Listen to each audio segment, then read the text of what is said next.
புரட்சி தலைவருடைய நினைவு நாளுக்காக அவருக்கு அஞ்சலி செலுத்துவதற்காக அம்மா மக்கள் முன்னேற்ற கழகத்தின் சார்பாக நாங்கள் அனைவரும் இன்றைக்கு வந்து அஞ்சலி செலுத்திவிட்டு செல்கிறோம். வேற எதுவும் கேட்கணுமா? வேற எதுவும் கொஸ்டின் இருக்காங்க?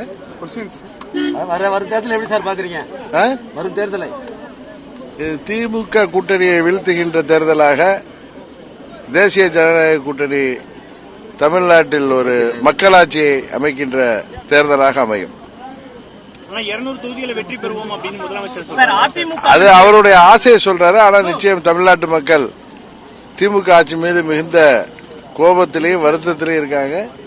அதனால அது தேசிய ஜனநாயக கூட்டணிக்கு வெற்றியாக அமையும். பொறுத்திருந்து பாருங்க. அதிமுகவினுடைய செல்வாக்கு குறைஞ்சிருச்சு, முதலமைச்சர் சொல்றாரு. நீங்களும் அதே கருத்தை வலியுறுத்தி வரீங்க. உண்மைதானா அது?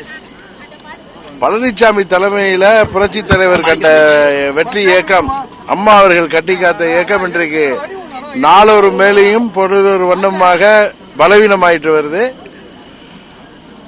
அதனால அம்மாவின் உண்மையான தொண்டர்கள் அனைவரும் பழனிசாமிகிட்ட ரெட்டையில இருக்குங்கிறத காரணம் சொல்லி தாங்களே ஏமாற்றிக் கொள்ளாமல் சரியான முடிவெடுக்க வேண்டும் என்று புரட்சி தலைவரின் நினைவு நாள் என்று நான் அவர்களுக்கு வேண்டுகோளாக வைக்கிறேன்.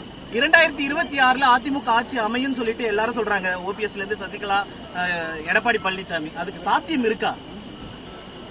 என்னுடைய கருத்து, தேசிய ஜனநாயக கூட்டணியின் ஆட்சி, அதில் அம்மாவின் தொண்டர்கள் இணைந்து அந்த ஆட்சியை உருவாக்குவோம் என்பதுதான் எனது.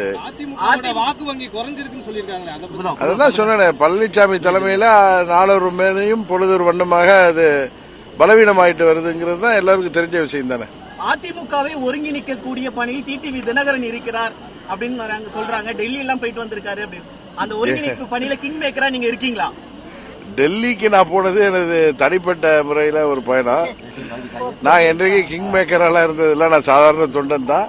ஆனா அம்மாவுடைய தொண்டர்கள் எங்கு இருந்தாலும் அனைவர்களும் ஒன்றிணைந்து திமுகவை வீழ்த்துவதற்கு முயற்சி செய்ய வேண்டும் என்பதுதான் எனது வேண்டுகோள். எம்ஜிஆர் நினைவுனால எடப்பாடி பழனிசாமிக்கு நீங்க என்ன சொல்ல விரும்புறீங்க? திருடனா பார்த்து திருந்தா விட்டா திருத்த முடியாதுன்னு தலைவர் பாடியிருக்காரு. அதுபோல சுயநலத்தில் இருக்கிற பழனிசாமி ஒன்று திருந்தணும் அல்லது திருத்தப்படணும், இல்ல திருத்தப்படுவார். அம்பேத்கர் குறித்த அமித்ஷாவினுடைய கருத்தை நீங்க எப்படி பாக்குறீங்க? பல எதிர்ப்பு இருக்கு. இல்ல, அம்பேத்கர் பற்றி மத்திய அமைச்சர் அமித்ஷா அவர்கள் தனது கருத்தை மறுபடியும் தெளிவா அவர் சொல்லிட்டாரு. அதனால அந்த சப்ஜெக்டை பற்றி நம்ம பேச வேண்டிய அவசியம் இல்லை என்று நினைக்கிறேன்.